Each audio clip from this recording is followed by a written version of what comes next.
I'm going to show you a quick and easy way to make a beautiful shadow box, and you won't believe how amazing it looks. This shadow box is made using 5 different coloured pieces of card, some foam stickers and a frame, whether you make the frame yourself or buy one. Spoiler, I bought one. The first thing I did was to find a shadow box design that I loved. You can look for templates within Design Space or buy one somewhere else. I got this one from Etsy, which I will link below. Once bought, I went into Design Space and hit the upload button, found where I'd saved this on my computer, clicked upload and add to my canvas. This opened everything I needed onto my canvas.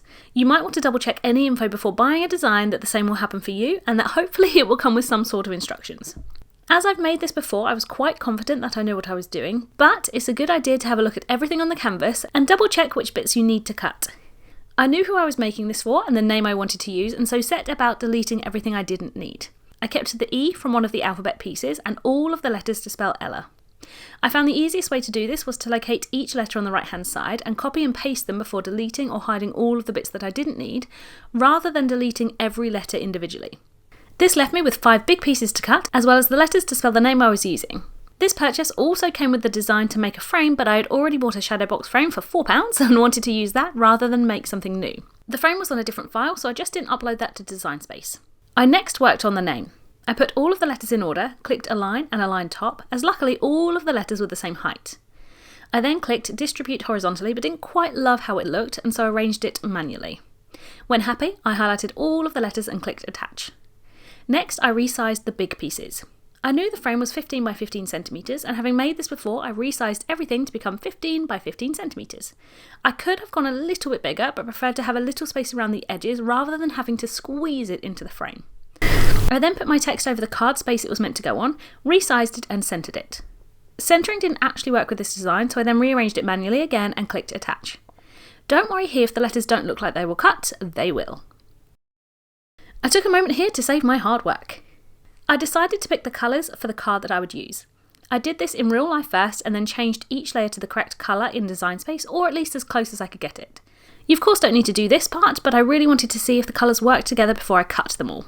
Oddly, one of the trickiest parts is to arrange everything in order, but luckily these pieces are all labelled in order 5 to 2, 5 being the bottom layer, and as 1 is the top layer, it is the one without a number on it, so you won't see number 1 on the front of the shadow box.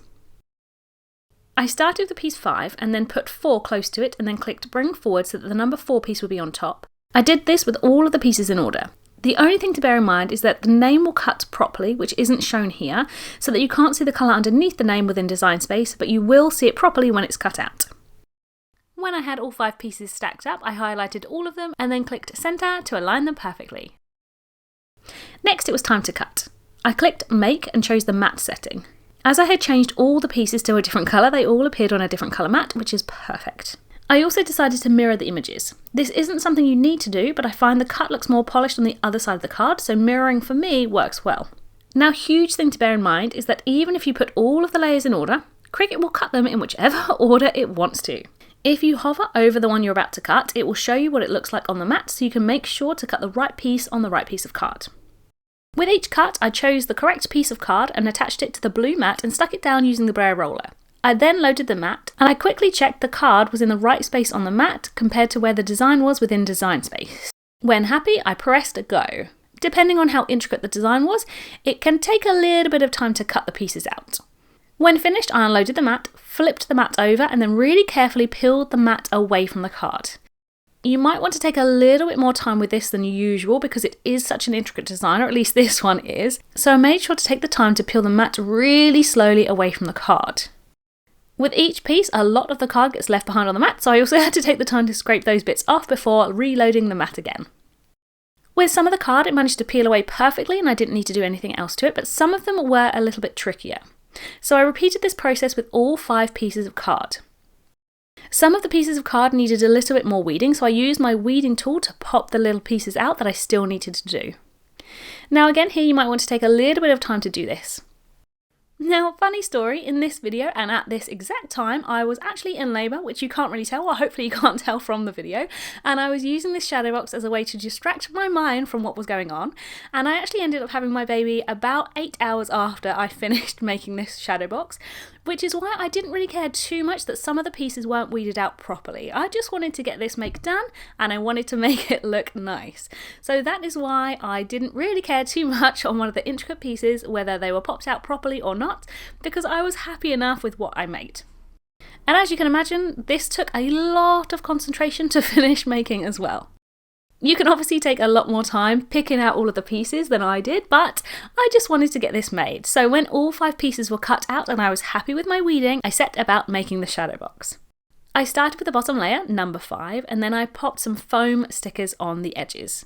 When I first made this, I just put the foam stickers right in the corner, but actually with this one I put them a little bit more in the centre. If you put them anywhere other than right on the very edge, just double check that you won't be able to see the foam sticker on the next layer up.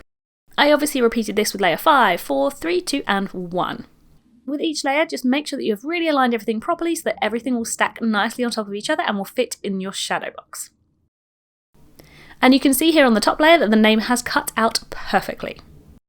When happy, I then popped this into my frame. As I had left a little bit of space around the edges, I actually stuck my design onto the backing card that came with the frame, and the backing card happened to match my design, which is perfect.